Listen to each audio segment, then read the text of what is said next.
గాంధీభవన్లో TPCC విస్తృత స్థాయి సమావేశం కాసేపట్లో ప్రారంభం కానుంది. అధికార ప్రతినిధులతో ఏఐసీసీ కమ్యూనికేషన్ కోఆర్డినేటర్, ఏఐసీసీ అధికార ప్రతినిధి Sujatha Paul, media committee in charge Chamala Kiran Kumar Reddy సమావేశమయ్యారు. తెలంగాణలో కాంగ్రెస్ అధికారంలోకి వచ్చిన తర్వాత జరుగుతున్న మొదటి పీసీసీ కార్యవర్గ సమావేశం ఇదే. ఇందులో రాబోయే లోక్సభ ఎన్నికలకు సన్నద్ధతతో పాటు ప్రజా పాలన, 6 గ్యారంటీల అమలు, నామినేటెడ్ పదవుల భర్తీపై చర్చించనున్నారు. ఇటీవలి శాసనసభ ఎన్నికల్లో టికెట్ కోసం పోటీ పడ్డ నాయకులను బుజ్జగించే సమయంలో అధిష్టానం వారికి ఎమ్మెల్సీలు, కార్పొరేషన్ల చైర్మన్ల పదవులు ఇస్తామని హామీ ఇచ్చింది. పార్టీ అధికారంలోకి వచ్చిన నేపథ్యంలో ఆశావాహులు ఎదురు చూస్తున్నారు. దానికి సంబంధించి కూడా ఈ సమావేశంలో చర్చించే ఛాన్స్ ఉంది.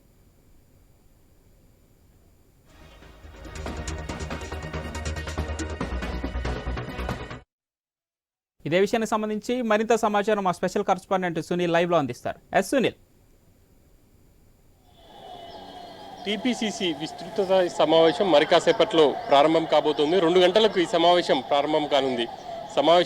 సమావేశానికి టీపీసీసీ అధ్యక్షుడి హోదాలో సీఎంగా ఉన్నటువంటి రేవంత్ రెడ్డి అధ్యక్షత వహించబోతున్నారు. రాష్ట్ర వ్యవహారాల ఇన్ఛార్జిగా దీప్దాస్ మున్షి, ఆమె ఈ మధ్య కాలంలో ఆమెను ఏఐసీసీ నియమించింది. ఆమె కూడా ఈ సమావేశానికి హాజరవుతున్నారు. మొట్టమొదటిసారిగా ఈ సమావేశం జరగబోతోంది. కాంగ్రెస్ పార్టీ అధికారంలోకి వచ్చిన తర్వాత జరుగుతున్న సమావేశం కాబట్టి ఈ సమావేశానికి సంబంధించి కొంత ప్రాధాన్యత ఉంది అని చెప్పేసి చెప్పుకోవాలి. ఈ సమావేశంలో పలు కీలక అంశాలు చర్చకు వచ్చే ఛాన్స్ అయితే కనిపిస్తూ ఉంది. రాబోయే కొద్ది రోజుల్లోనే పార్లమెంట్ ఎన్నికలు ఉండబోతున్నాయి. ఈ ఎన్నికలకు సంబంధించి పార్టీ క్యాడర్ను సంసిద్ధం చేయడానికి ఎలా ముందుకు వెళ్ళాలి అనేది ఈరోజు సమావేశంలో పాల్గొన్నటువంటి నేతలకు దిశానిర్దేశం చేయబోతున్నారు. ఇక ఇప్పటికే కాంగ్రెస్ అధికారంలోకి వచ్చిన తర్వాత గ్యారంటీ హామీలను అమలు చేస్తుంది. ఆ గ్యారంటీ హామీలను కూడా క్షేత్రస్థాయిలో ప్రజలకు వివరించే విధంగా ముందుకు వెళ్ళాలి, ఎలా ముందుకు వెళ్ళాలి అనే అంశాలను కూడా వాళ్ళందరికీ కూడా వివరించబోతున్నారు. ఇప్పటికీ ఇంకా 2 గ్యారంటీలను అమలు చేస్తున్నారు. మిగతా గ్యారంటీ హామీలకు సంబంధించి ఎలాంటి నిర్ణయాలు తీసుకోబోతున్నారు, ఇప్పటికే రాష్ట్ర ఉపాధ్యక్షులు కావచ్చు, ప్రధాన కార్యదర్శులు క్షేత్రస్థాయిలోకి వెళ్ళి పార్టీ క్యాడర్ని వాళ్ళకు ఎలా వివరించాలి అన్న అంశాలన్నింటినీ కూడా ఈరోజు వాళ్ళ ముందు ఉంచబోతున్నారు. ఇక మరి ఇంకొక అంశం నామినేటెడ్ పదవులకు సంబంధించి ఇప్పటికే చాలామంది నామినేటెడ్ పదవులపై ఆశలు పెట్టుకొని ఉన్నారు. ఆయా జిల్లాల నుంచి వాళ్ళందరూ కూడా ఎదురు చూస్తున్నటువంటి పరిస్థితి. కాంగ్రెస్ పార్టీ అధికారంలోకి రాగానే ఎవరెవరు ఉన్నారో వాళ్ళని గుర్తించడం, గుర్తించిన తర్వాత వాళ్ళకు నామినేటెడ్ పదవులకు సంబంధించి దశల వారీగా పూర్తి స్థాయిలో అందరికీ ఎట్ ఏ టైం ఇవ్వడం కుదరదు కాబట్టి ప్రాధాన్యత క్రమంలో ఇచ్చే విధంగా ఉంటుంది అన్న విషయాలను చెప్పేందుకు ఈరోజు ఈ సమావేశం ఏర్పాటు చేశారని చెప్పేసి చెప్పుకోవచ్చు. ఇక రాబోయే రోజుల్లో కాంగ్రెస్ పార్టీని సంస్థాగతంగా మరింత బలోపేతం చేసే దిశగా చర్యలు తీసుకోబోతున్నారనే చెప్పాలి. వాటినన్నిటిని కూడా ఈరోజు నేతలు క్యాడర్కి కావచ్చు, ఈరోజు పాల్గొనే నేతలకు దిశానిర్దేశం చేయబోతున్నారని చెప్పాలి. ముందుగా ఈరోజు పార్టీ పలు తీర్మానాలు అయితే చేయబోతుంది. ఈ సమావేశానికి ముందుగా వర్కింగ్ ప్రెసిడెంట్ మహేష్ కుమార్ తీర్మానాలను ప్రవేశపెట్టబోతున్నారు.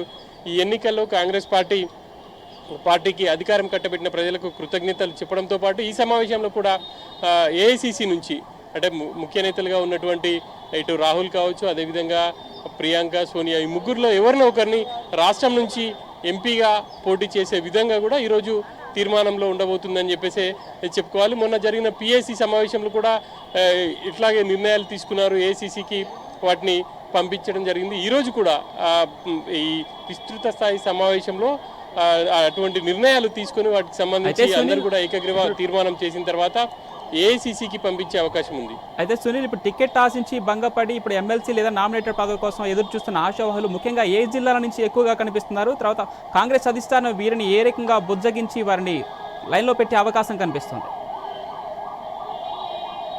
ఇప్పటికీ టికెట్ల అంశం, ఎన్నికల ముందు టికెట్ల కోసం చాలా మంది పోటీ పడ్డారు.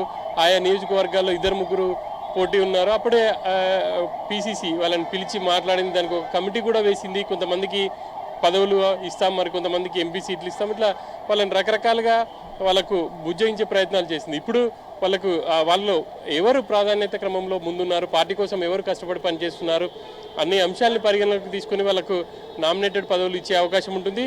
వాళ్ళతో మరో దఫాగా మాట్లాడే ఛాన్స్ అయితే ఉంది. ఇప్పుడైతే ఈరోజు ముఖ్యంగా ఈ కాంగ్రెస్ అమలు చేయబోతున్న గ్యారంటీ హామీలకు కావచ్చు, ప్రజాపాలనలో ఇప్పటికే దరఖాస్తులు తీసుకుంటున్నారు. దానికి సంబంధించి ప్రజల్లో కావచ్చు, పార్టీ నాయకుల్లో చాలా సందేహాలు ఉన్నాయి.